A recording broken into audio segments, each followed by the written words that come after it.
नमस्कार दोस्तों, स्वागत है आपका आज के मुख्य समाचारों में। दोस्तों यहाँ पर आपको देखने को मिलेंगी सुबह से लेकर शाम तक की तमाम बड़ी खबरें, मुख्य समाचार, ब्रेकिंग न्यूज अपडेट्स के रूप में। तो दोस्तों आप सभी लोगों से रिक्वेस्ट है इस वीडियो को ज़्यादा से ज़्यादा लाइक और शेयर करें। तो दोस्तों सीधे चलते हैं आज की पहली बड़ी खबर की ओर। 13 राज्यों में कोरोना का अलर्ट। देश में 9 दिन के अंदर मौत की दर 121% तक बढ़ी।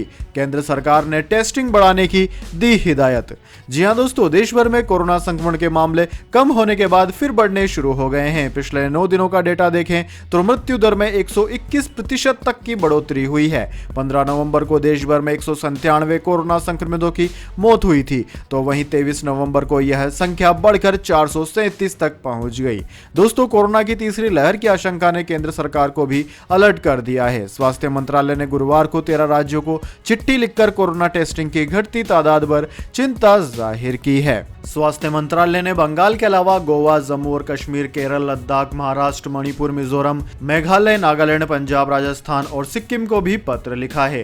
केरल को लिखे गए पत्र में मंत्रालय ने कहा कि राज्य अगस्त में 2.96 लाख कोरोना टेस्ट कर रहा था, जिसे घटाकर अब 56,000 कर दिया गया है। इसके बाद दोस्तों अगली बड़ी खबर। संसद के शीत सत्र के पहले कांग्रेस की अहम बैठक। सदन में सरकार को घेरने की तैयारी। जी हां दोस्तों, संसद के शीतकालीन सत्र से पहले गुरुवार को कांग्रेस ने रणनीतिक समूह की बैठक की। कांग्रेस की अंतरिम अध्यक्ष सोनिया गांधी के दिल्ली स्थित 10 जनपद आवास पर यह बैठक हुई। बैठक में कांग्रेस नेता ए.के. एंटनी, आनंद शर्मा, मल्लिकार्जुन खड़गे, अधीर रंजन चौधरी, के.सी. वेणुगोपाल, के. सुरेश, रवनीत बिट्टू, जयराम रमेश समेत पार्टी के कई वरिष्ठ नेताओं ने शिरकत की। बैठक के बाद राज्यसभा में विपक्ष के नेता मल्लिकार्जुन खड़गे ने कहा कि आज कांग्रेस सांसद रणनीति समूह की बैठक में हमने तय किया है कि हम संसद में महंगाई, पेट्रोल डीजल की कीमतों, चीन की आक्रामकता और जम्मू कश्मीर का मुद्दा उठाएंगे। खड़गे ने कहा कि संसद के शीतकालीन सत्र के पहले दिन 29 नवंबर को लखीमपुर खीरी कांड में शामिल होने को लेकर कांग्रेस केंद्रीय मंत्री अजय कुमार मिश्रा को कैबिनेट से हटाने, एमएसपी सहित किसानों के मुद्दे उठाएगी। खड़गे ने कहा कि हम संसद में इन मुद्दों पर विपक्षी दलों को एक साथ लाने के अपने प्रयासों के तहत विभिन्न दलों के नेताओं को बुलाएंगे। इसके बाद दोस्तों अगली बड़ी खबर। नवजोत सिंह सिद्धू ने चन्नी के खिलाफ फिर खोला मोर्चा। बोले ड्रग्स पर रिपोर्ट जारी नहीं की तो भूख हड़ताल पर बैठ जाऊंगा। जी हां दोस्तों, पंजाब में विधानसभा चुनाव से पहले एक बार फिर प्रदेश कांग्रेस अध्यक्ष नवजोत सिंह सिद्धू और सीएम चरणजीत सिंह चन्नी के बीच ठन गई है। सिद्धू ने चेतावनी दी है कि अगर ड्रग्स रिपोर्ट जारी नहीं की गई तो वो अपनी ही सरकार के खिलाफ भूख हड़ताल पर बैठ जाएंगे। सिद्धू ने एक रैली के दौरान कहा कि पंजाब के लाखों नौजवान ड्रग्स लेकर मर गए हैं, लाखों युवक ड्रग्स की सुई ले रहे हैं। उन्होंने कहा कि पटियाला में एक बुजुर्ग ने उनसे कहा कि सिद्धू में नशे की वजह से अपने पोते की हालत देखकर रोता हूं। दोस्तों नवजोत सिंह सिद्धू पंजाब में नशे की बढ़ती खपत और कारोबार को लेकर कह रहे हैं कि अगर नशे और ड्रग्स से जुड़ी रिपोर्ट राज्य सरकार ने सार्वजनिक नहीं की तो वो भूख हड़ताल करेंगे। इसके बाद दोस्तों अगली बड़ी खबर। Pegasus scandal. इजराइल, यूएई समेत 65 देशों को नहीं बेचेगा साइबर टेक्नोलॉजी। भारत इस लिस्ट से है बाहर। जी हां दोस्तों, पेगासस जासूसी कांड के खुलासे के बाद दुनिया भर में इजराइल की आलोचना हो रही है। इसी बीच यहूदी देश ने बड़ा फैसला लिया है। टाइम्स ऑफ इजराइल की रिपोर्ट के मुताबिक इजराइल अब 65 देशों को साइबर टेक्नोलॉजी नहीं बेचेगा। इन देशों की लिस्ट में संयुक्त अरब अमीरात यानी कि यूएई और मोरक्को जैसे देशों का भी नाम है। हालांकि भारत को इस लिस्ट में शामिल नहीं किया गया है। लिस्ट के मुताबिक इजराइल पिछले साल तक दुनिया के 102 देशों को साइबर टेक्नोलॉजी बेचता था। इस लिस्ट को कम कर अब 37 देशों को ही इसमें रखा गया है।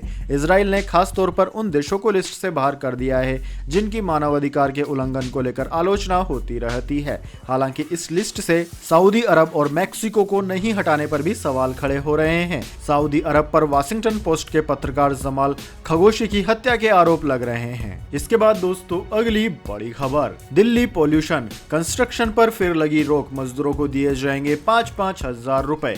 जी हां दोस्तों, देश की राजधानी दिल्ली इस वक्त वायु प्रदूषण की जबरदस्त चपेट में है। इसको लेकर दिल्ली के पर्यावरण मंत्री गोपाल राय ने कहा है कि पिछले 3-4 दिनों से प्रदूषण का स्तर कम हो रहा है, लेकिन आज फिर से प्रदूषण के स्तर में बढ़ोतरी दिख रही है। इसके मद्देनजर आज से कंस्ट्रक्शन का काम रोका जा रहा है, साथ ही मजदूरों को आर्थिक मदद दी जाएगी।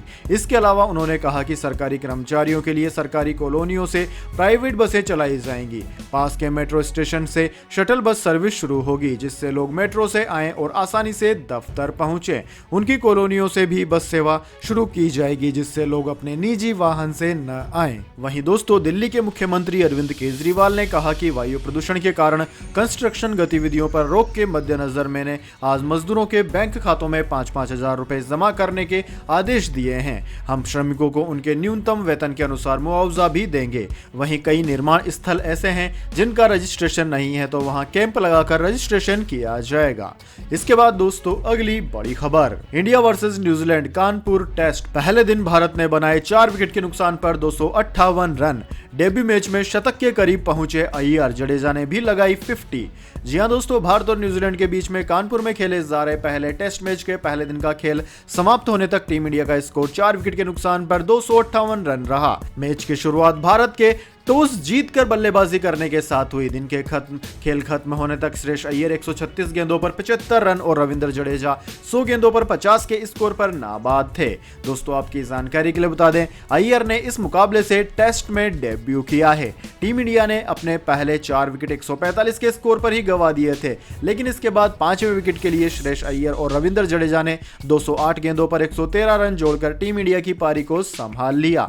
दोनों खिलाड़ियों ने न्यूजीलैंड के गेंदबाजों को विकेट का कोई मौका नहीं दिया और समझदारी के साथ बल्लेबाजी करते नजर आए। इसके बाद दोस्तों, अगली बड़ी खबर, शरद पवार का सरकार पर वार, कहा अगर चुनाव न होते तो नहीं वापस होते कृषि कानून। जी हां दोस्तों, प्रधानमंत्री नरेंद्र मोदी ने पिछले दिनों तीनों नए कृषि कानून वापस लेने का ऐलान किया। किसान इन तीनों कानूनों को वापस लेने के लिए पिछले 1 साल से अधिक समय से आंदोलन कर रहे थे।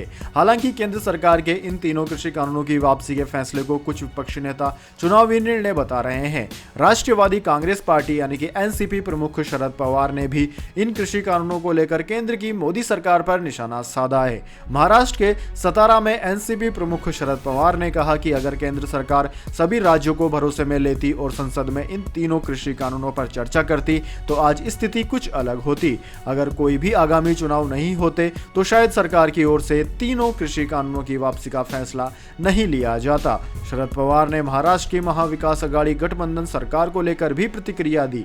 उन्होंने कहा कि मेरा यह अटूट विश्वास है कि महाराष्ट्र सरकार अपना 5 साल का कार्यकाल जरूर पूरा करेगी।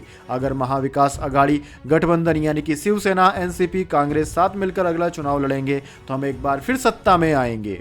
इसके बाद दोस्तों, अगली बड़ी खबर, नॉर्थ कोरिया में अब लेदर जैकेट पहनने पर पाबंदी। तानाशाही फैसले के पीछे वजह है दिलचस्प। जी हां दोस्तों, उत्तर कोरिया का नाम आते ही दिमाग में वे सारे अजीबो गरीब नियम कानून आने लगते हैं जो दुनिया के किसी और देश में नहीं मिलते। वहां के लोगों को भले ही किसी के सामने कहने की आज़ादी ना हो, लेकिन ये बात सभी जानते हैं कि जिन लोगों को अपनी पसंद के कपड़े पहनने की भी आज़ादी ना हो, उनकी मनोदशा क्या होगी। हाल ही में उत्तर कोरिया के लोगों के लेदर जैकेट पहनने पर पाबंदी लगा दी गई है। इस देश में अब लंबी लेदर स्ट्रेच कोट्स की न तो बिक्री होगी और न ही इन्हें कोई भी शख्स खरीद कर पहन सकेगा। इस देश में चीन से बहुत सारी लेदर कोट्स इंपोर्ट करके मंगाई जाती आ रही है। आम लोग इस तरह की कोट को पसंद भी करते रहते हैं और इसे खरीदने में दिलचस्पी भी दिखा रहे थे। इसी बीच उन्हें फरमान सुनाया गया कि वे ऐसे कोट्स नहीं पहन सकते। उत्तरी कोरिया के मुखिया किम जोंग उन ने साल 2019 में एक कार्यक्रम में लेदर का काले रंग का स्ट्रेच कोट पहना हुआ था। इस कार्यक्रम की फुटेज को वहां के नेशनल टेलीविजन में भी दिखाया गया था। किम और उसके साथियों की ये स्टाइल देखने के बाद नॉर्थ कोरिया में तमाम लोगों को ऐसे कोट पसंद आने लगे थे। इन्हें चीन से बड़ी संख्या में मंगवाया जाने लगा। इसी बीच नॉर्थ कोरिया की ओर से आधिकारिक तौर पर कहा गया है कि अब लोग इस तरह के कोट नहीं पहन सकेंगे। इसके बाद दोस्तों, अगली बड़ी खबर, पाकिस्तानी प्रधानमंत्री इमरान खान को सत्ता में लाने के लिए शरीफ को जेल। पाकिस्तान में ऑडियो लीक से मचा भूचाल। जी हां दोस्तों, पाकिस्तान में इमरान खान सरकार पहले से बढ़ते कर्ज, बेरोजगारी और महंगाई को लेकर आलोचनाओं का सामना कर रही है। इसी बीच एक पूर्व चीफ जस्टिस के लीक ऑडियो से सियासत में भूचाल आ गया है। अगर इस टेप को सच माने तो बिल्कुल साफ हो जाता है कि 3 साल पहले इमरान खान सिर्फ पाकिस्तान की आर्मी की वजह से सत्ता में आए थे। इसमें उनका कोई करिश्मा ही नहीं था। न ही इमरान खान को इतने वोट मिले थे कि उनकी पार्टी पाकिस्तान तहरीक-ए-इंसाफ सरकार बना पाती। वाशिंगटन पोस्ट की खबर के मुताबिक लीक ऑडियो टेप पाकिस्तान के पूर्व चीफ जस्टिस CJP जाकिब निसार का है। इसमें वो किसी अनजान शख्स से बात कर रहे हैं। बातचीत में निसार मानते हैं कि उन पर पूर्व प्रधानमंत्री नवाज शरीफ और उनकी बेटी मरियम नवाज को सजा देने का दबाव था ताकि इमरान खान को सत्ता में लाया जा सके। फिलहाल इस टेप का बहुत छोटा हिस्सा या यूं कहें कि चंद सेकंड का हिस्सा ही सामने आया है, लेकिन उम्मीद की जा रही है कि जल्द ही पूरा टेप भी सामने आ जाएगा। इसके बाद दोस्तों अगली बड़ी खबर, वोडाफोन आइडिया आज से हुआ महंगा, जानिए क्या है नए टैरिफ प्लान्स। जी हाँ दोस्तों, मोबाइल फोन का इस्तेमाल करना आज से महंगा हो गया है। एयरटेल के बाद वोडाफोन आइडिया ने भी अपने सभी प्रीपेड प्लान्स में 25% तक का इजाफा कर दिया है। बढ़ा हुआ टैरिफ दोस्तों कल से ही लागू हो गया था। अब वोडाफोन आइडिया ग्राहकों को पहले से लगभग 25% ज्यादा पैसे खर्च करने होंगे। वोडाफोन आइडिया का बेसिक प्लान जो अभी तक 79 रुपए का था, अब बढ़कर वह 99 रुपए का हो गया है। 48 रुपए वाला टॉपअप पैक अब 58 रुपए का हो गया है। रोजाना 1.5 GB डेटा वाला पैक 249 रुपए के स्थान पर 299 रुपए का अब आने लगा है। इसी प्लान की वैधता 28 दिन है। 1 GB डेटा पैक 269 रुपए का हो गया है। यह अभी तक 219 रुपए का था। 2 GB डेटा पैक की कीमत 299 रुपए के स्थान पर 369 रुपए हो गई है। 24 GB डेटा पैक वाला सालाना पैक 1499 के बजाय अब 1799 रुपए का हो गया है। इसके बाद दोस्तों जाने अगली बड़ी खबर, लेकिन उससे पहले मेरी आपसे एक छोटी सी रिक्वेस्ट है। अगर दोस्तों आपको अभी तक हमारी न्यूज पसंद आई है तो इसे एक छोटा सा लाइक जरूर दे दें, और अगर आपको पसंद नहीं आई है तो बेशक आप डिसलाइक भी कर सकते हैं, लेकिन दोस्तों लाइक और डिसलाइक जरूर कीजिए, क्योंकि दोस्तों यही हमारी मेहनत का फल होता है और इसी से हमें पता चलता है कि आपको हमारी वीडियोस पसंद आ रही है या नहीं। तो दोस्तों जल्दी से जान लेते हैं क्या है अगली बड़ी खबर। गौतम गंभीर को पाकिस्तान से भेजा गया था धमकी वाला ईमेल, ऐसे हुआ खुलासा। जी हां दोस्तों, बीजेपी के पूर्वी दिल्ली से सांसद और पूर्व क्रिकेटर गौतम गंभीर को धमकी भरा ईमेल पाकिस्तान से भेजा गया था। सूत्रों के मुताबिक इस बारे में गूगल से जानकारी मांगी गई थी। जांच के दौरान गूगल ने बताया कि जिस ईमेल से धमकी दी गई थी उसका IP एड्रेस पाकिस्तान का मिला है। गूगल ने बताया कि हमारे पास कुछ IMEI और वैकल्पिक ईमेल हैं और इसके साथ ही एक बेंगलुरु आधारित IP है। ऐसी उम्मीद है कि आज दोपहर बाद तक इसका पता लगा लिया जाएगा। ईमेल भेजने वाले के भारतीय के साथ संपर्क का पता लगाया जा रहा है। दोस्तों आपकी जानकारी के लिए बता दें, गौतम ने दिल्ली पुलिस से शिकायत की थी कि ISI कश्मीर के नाम से उन्हें जान से मारने की धमकी दी गई है। इसके बाद बुधवार को उनके घर की सुरक्षा बढ़ा दी गई। अधिकारियों ने बताया कि पुलिस आयुक्त को भेजी गई एक शिकायत में कहा गया कि मंगलवार रात करीब 9:32 पर गौतम गंभीर के आधिकारिक ईमेल ID पर ISI कश्मीर की तरफ से जान से मारने की धमकी मिली। अधिकारियों ने बताया कि ईमेल में लिखा है कि हम तुम्हें और तुम्हारे परिवार को जान से मार देंगे। इसके बाद दोस्तों अगली बड़ी खबर, इलेक्ट्रिक कार खरीदने वालों के लिए अच्छी खबर, नितिन गडकरी ने किया बड़ा ऐलान। जी हाँ दोस्तों, देश भर में इन दिनों इलेक्ट्रिक गाड़ियों की धूम है। लगातार नई इलेक्ट्रिक कार और स्कूटर लॉन्च किए जा रहे हैं। लोग अब पेट्रोल और डीजल की बढ़ती कीमतों के बीच इलेक्ट्रिक गाड़ियों को खरीदने में खासी दिलचस्पी भी दिखा रहे हैं, लेकिन कई लोग भारी भरकम कीमतों के चलते फिलहाल इलेक्ट्रिक गाड़ियां खरीदने से कतरा रहे हैं। लेकिन अब ऐसे लोगों के लिए अच्छी खबर है। केंद्रीय सड़क परिवहन मंत्री नितिन गडकरी ने कहा है कि अगले 2 साल में इलेक्ट्रिक और पेट्रोल गाड़ियों की कीमत एक हो जाएगी। गडकरी का कहना है कि जल्दी इस क्षेत्र में क्रांति आने वाली है। नितिन गडकरी ने इंडियन चैम्बर ऑफ कॉमर्स और FY 2021 AGM के सालाना सत्र को संबोधित करते हुए कहा कि 2 साल के अंदर इलेक्ट्रिक व्हीकल की लागत उस स्तर पर आ जाएगी जो उनके पेट्रोल वेरिएंट के बराबर होगी। उन्होंने यह भी कहा कि सरकार की EV चार्जिंग सुविधाओं का विस्तार करने के लिए सरकार काम कर रही है। गडकरी ने कहा कि हम 2023 तक प्रमुख राजमार्गों पर 600 EV चार्जिंग पॉइंट स्थापित कर रहे हैं। सरकार ये भी सुनिश्चित करना चाहती है कि चार्जिंग स्टेशन सौर या फिर पवन बिजली जैसे नवीनीकरण स्रोतों से संचालित हो। इसके बाद दोस्तों अगली बड़ी खबर, गोल्ड सिल्वर प्राइस टुडे, सोना हुआ सस्ता, चांदी की कीमत में भी आई गिरावट, जानिए क्या है ताजा दाम। जी हां दोस्तों, दिल्ली सराफा बाजार में सोने की कीमतें आज 195 रुपए गिरकर 46,625 रुपए प्रति 10 ग्राम पर पहुंच गई। वहीं दोस्तों चांदी की बात की जाए तो चांदी की कीमत 570 रुपए की गिरावट के बाद 61,763 रुपए प्रति किलोग्राम पर आ गई है। इसके बाद दोस्तों अगली बड़ी खबर, मौसम समाचार, जानिए पिछले 24 घंटे और अगले 24 घंटे के मौसम पूर्वानुमान। अनुमान। सबसे पहले दोस्तों बात करते हैं बीते 24 घंटों की। तो दोस्तों पिछले 24 घंटों के दौरान अंडमान व निकोबार द्वीप समूह और लक्षद्वीप में एक या दो स्थानों पर हल्के से मध्यम बारिश के साथ कुछ स्थानों पर भारी बारिश हुई। तमिलनाडु, केरल, कर्नाटक, रायलसीमा के कुछ हिस्सों और दक्षिण कोंकण और गोवा और दक्षिण मध्य महाराष्ट्र में कुछ स्थानों पर हल्की से मध्यम बारिश हुई है। इसके बाद दोस्तों बात कर लेते हैं अगले 24 घंटों की। तो दोस्तों अगले 24 घंटों के दौरान अंडमान व निकोबार द्वीप समूह है, तमिलनाडु और केरल के कुछ हिस्सों में हल्की से मध्यम बारिश हो सकती है और कुछ स्थानों पर भारी बारिश हो सकती है। तमिलनाडु, दक्षिणी तटीय आंध्र प्रदेश, लक्षद्वीप, दक्षिण आंतरिक कर्नाटक, तटीय कर्नाटक और रायलसीमा के शेष हिस्सों में हल्की से मध्यम बारिश हो सकती है। आंध्र प्रदेश, तेलंगाना और अरुणाचल प्रदेश के उत्तरी तट पर छिटपुट हल्की बारिश हो सकती है। इसके अलावा दोस्तों उत्तर भारत में मौसम ठंडा बना रहेगा।